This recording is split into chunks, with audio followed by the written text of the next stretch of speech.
In December of 1988, Hollywood cameraman Bob Samuels, whose credits included Short Circuit, The Color Purple, and Beverly Hills Cop 2, was found shot to death in his Northridge home, killed through a pillow used as a crude silencer. Investigators later accused his estranged wife, Mary Ellen Samuels, of arranging the murder to collect a $500,000 life insurance payout. Afterwards, she was said to have spent lavishly, including a Cancun trip where photos surfaced of her posing nude with large amounts of cash. Prosecutors also alleged that when the hired gunman began cooperating with authorities, she arranged for him to be strangled before he could testify. She was ultimately convicted for her role in the conspiracy and sentenced to life in prison.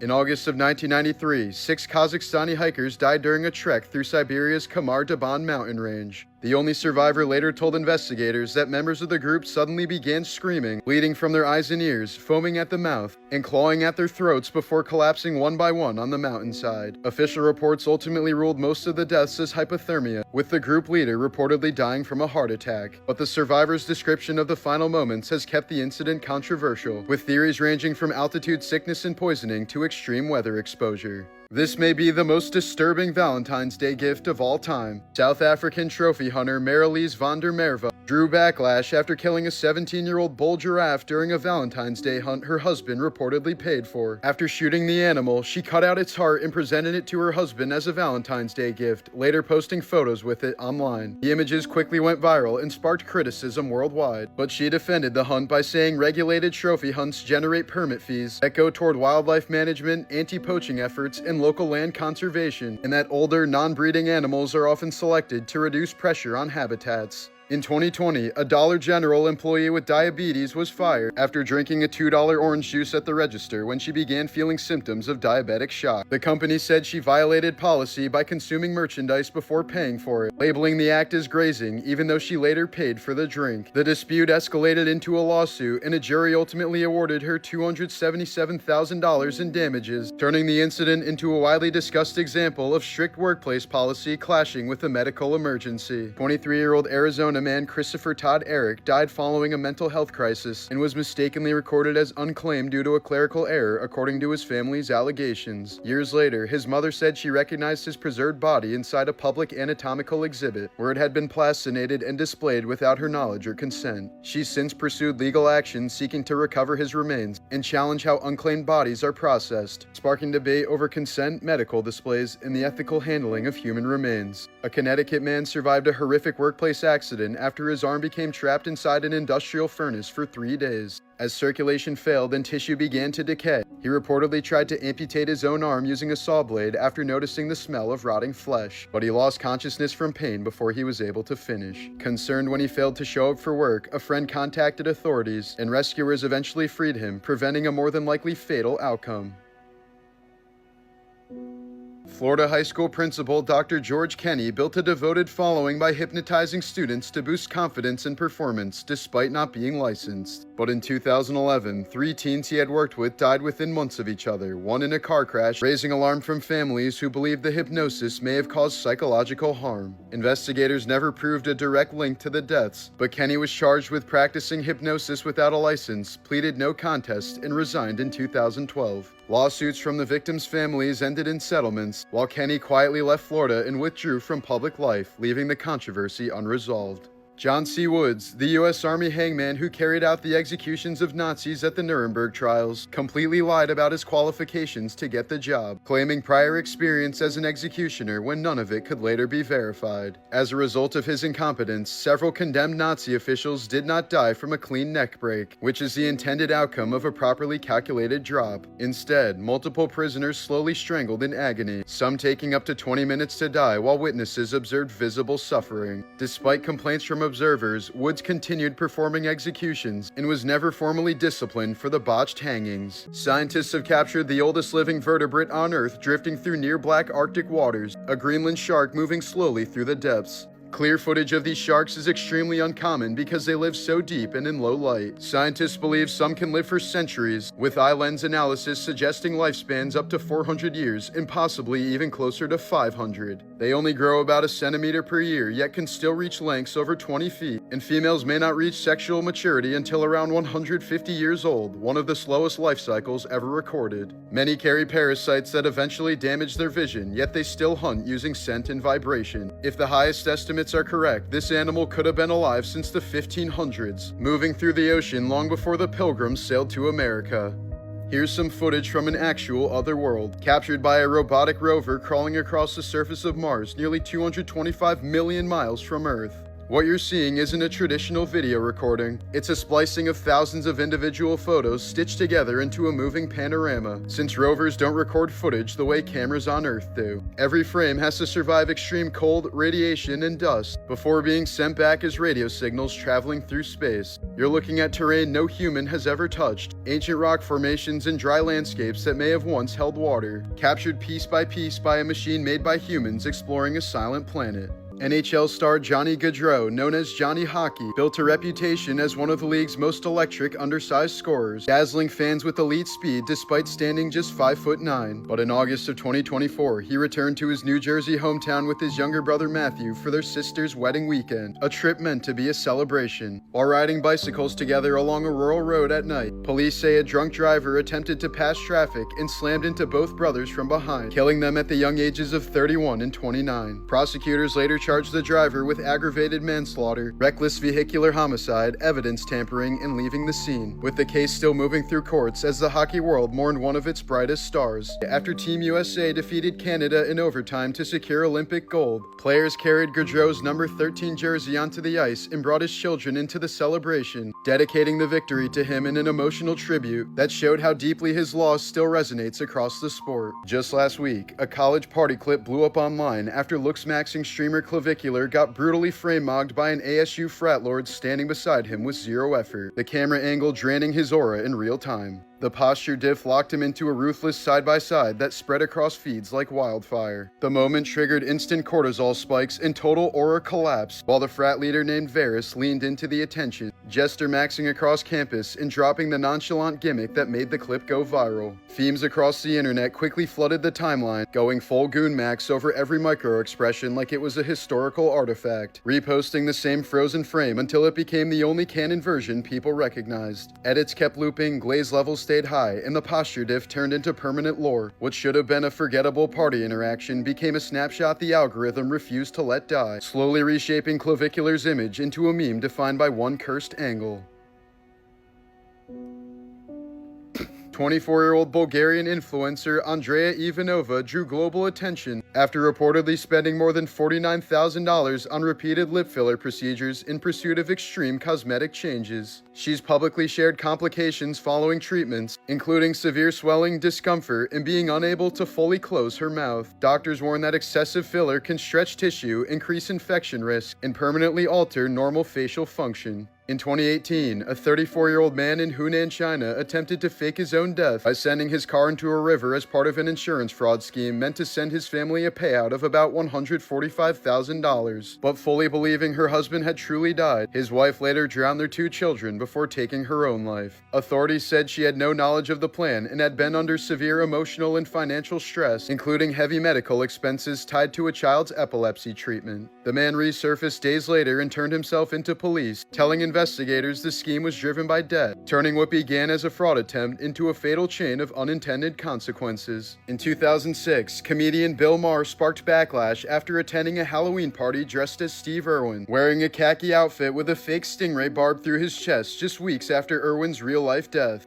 Irwin had died that September while filming a documentary when a stingray's barb pierced his heart, making the costume feel especially raw to fans and the public. Maher later defended it as dark humor, arguing that risk comes with working around wild animals, but critics called it disrespectful and too soon, turning the outfit into one of the most controversial celebrity costumes of the era. A 49-year-old man in Romania caused a devastating accident in 2016 while cutting firewood with a neighbor after the two had reportedly been drinking together. Authorities said he mishandled a running chainsaw during what witnesses described as joking around, striking the 53-year-old victim directly in the groin. The man was rushed into emergency surgery with catastrophic injuries, but doctors were unable to save his floppy Johnson. Investigators treated the incident as a reckless accident rather than an intentional attack, a grim reminder of how alcohol and dangerous objects can quickly turn a fun night into a life-altering tragedy. For years, rumors circulated that prostitutes who went to a pig farm outside of Vancouver never came back. That's because Canadian serial killer Robert Pickton was murdering them on his property. From the late 1980s to the early 2000s, dozens disappeared after being lured there, where they were killed, dismembered, and fed to the pigs. DNA from multiple victims was later found scattered across the farm, and in 2007, Pickton was convicted of 6 counts of second-degree murder and sentenced to life, though prosecutors argued he killed at least 26 women. According to court records and police testimony, Pickton told an undercover police officer posing as a cellmate that he had killed 49 women and was upset he was caught right before making it to 50. Benjamin Guggenheim was a wealthy American industrialist traveling aboard the Titanic in 1912. As the ship sank, he refused a lifeboat, insisting that women and children go first. He reportedly changed into evening clothes with his valet and prepared to die on board the ship. Before disappearing below deck, Guggenheim is said to have asked a survivor to tell his family that he, quote, played the game straight to the end and that no woman or child was left behind because Ben Guggenheim was a coward. His body was never recovered. That was when 25-year-old Erica Mae Butts was hyperventilating in court after receiving a life sentence for the death of Serenity Richardson in 2011. Prosecutors said the girl was repeatedly abused inside a South Carolina home, including being struck with a belt several times after wetting herself. When she was finally taken to the hospital, doctors documented extreme bruising and severe injuries across her body, and she later died from the trauma. Serenity had been left in Erica's care while her mother was trying to relocate. Another woman living in the home, Shanita Latrice Cunningham, was also charged in the case. Both women entered guilty pleas to homicide by child abuse and were sentenced to life in prison. They responded by collapsing in the courtroom, making a scene and crying hysterically before being dragged out.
Takeru Kobayashi, the competitive eater who helped popularize modern eating contests, said he stepped away from competition after years of extreme training left him disconnected from normal hunger. In recent interviews, he's explained that he rarely feels hunger and sometimes even forgets to eat, saying he envies people whose bodies still send basic appetite signals. Kobayashi suggested that constantly forcing himself beyond fullness may have dulled the body's natural warning system, with doctors noting that long-term competitive eating can distort hunger cues and place lasting stress on the body's digestive system.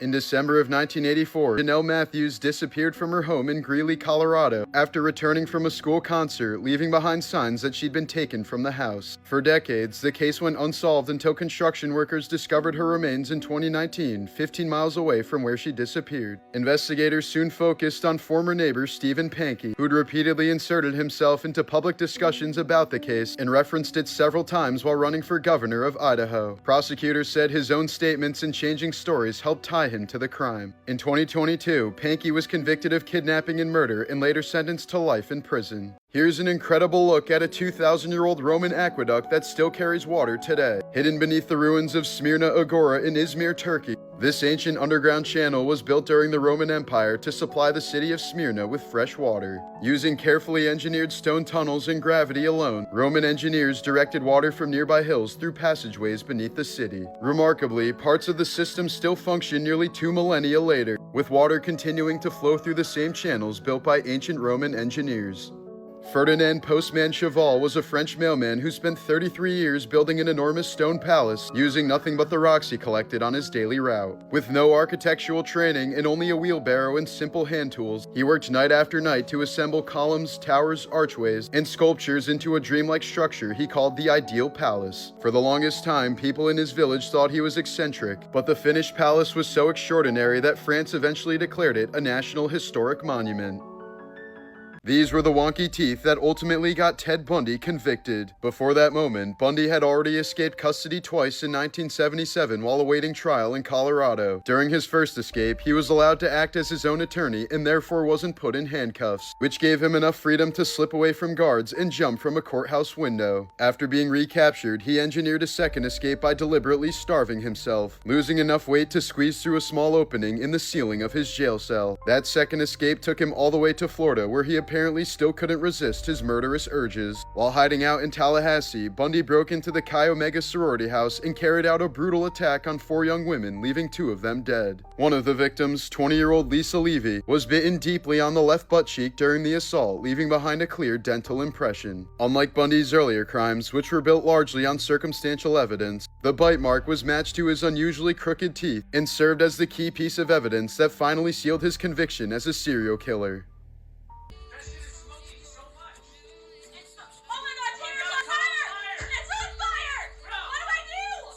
Here's a video showing exactly what not to do during a grease fire. I don't know if this is a moment of true horror or true stupidity. Turn it off! Turn it, what the fuck? What do I do? Bro, turn it off! Turn it off! Tanner, hurry up! Tanner, turn it off! Tanner, turn it off! I don't know what to do! Grab it! Grab it! Grab it! Tanner! Grab it! Tanner! Oh my god, Tanner! What is it? Tanner! Is it? Oh my god, Tanner! I don't know what it is! Grab this! Instead of standing around like deer in headlights while the fire kept growing, the solution here was actually pretty simple. The obvious first move should have been turning the burner off immediately. As long as the heat stays on, the flames keep feeding. Immediately after that, they should have grabbed a larger pot, a metal lid, or even a baking tray and covered the pan completely. No oxygen means no fire. You don't throw water on it, you don't move it, and you definitely don't dump it across the kitchen. What ends up happening works out purely by luck, not because it was smart. Dumping a burning pan can spread flaming oil everywhere, and that's usually how small kitchen fires turn into house fires. Grease fires look chaotic, but the solution is simple. Kill the heat, cover it, leave it alone. In 1981, Japanese college student Issei Sagawa invited over his classmate Renee Hartfelt for dinner at his apartment. He told the 25-year-old Dutch student that he would help her translate some poetry for a school assignment, but his real plan was much darker. As Hartfelt was reading from a poem, Sagawa shot her in the back of the head and killed her instantly. He spent the next 2 days eating her flesh so that he could absorb her health and beauty, characteristics which he felt he lacked.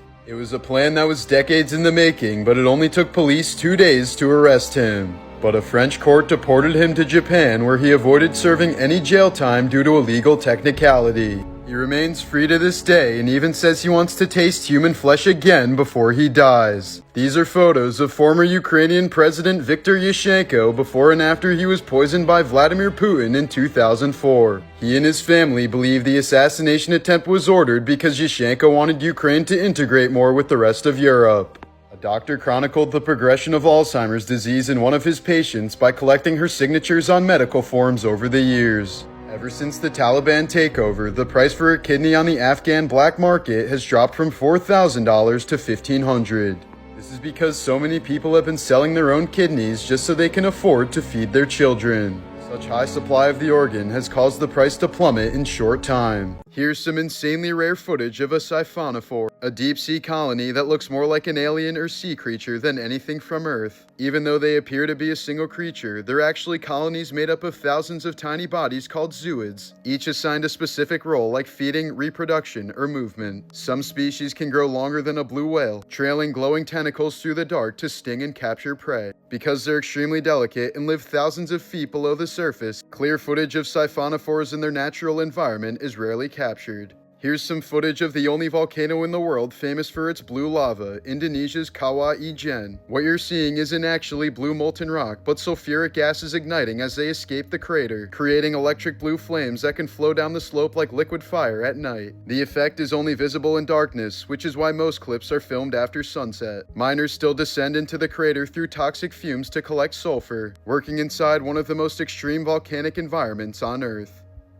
Here are the most morbid facts I've ever posted about 9/11. In 1983, professional climber Dan Goodwin illegally climbed the North Tower of the World Trade Center. He said he was trying to bring attention to the inability to rescue trapped occupants of the upper levels of skyscrapers. In August of 2001, actor James Woods reported 4 suspicious men on his flight, but authorities didn't take his claims seriously. Turns out there were 4 of the hijackers who would go on to crash into the World Trade Center, and this was one of their test runs. Afghan resistance leader Ahmad Shamu Sood warned about a major terrorist attack that was about to happen on U.S. soil, but he ended up being assassinated just 2 days before 9/11. An FBI counterterrorism expert John O'Neill urged the federal government to take the threat of Al-Qaeda more seriously, but he was eventually pushed into early retirement due to disagreements with the Bureau. He went on to head security at the World Trade Center, where he was killed on 9/11. Seth MacFarlane and Mark Wahlberg were both booked to fly on American Airlines Flight 11, the first plane that crashed into the World Trade Center. But Wahlberg decided last minute to fly to Toronto instead, while MacFarlane missed the flight by 10 minutes due to a hangover.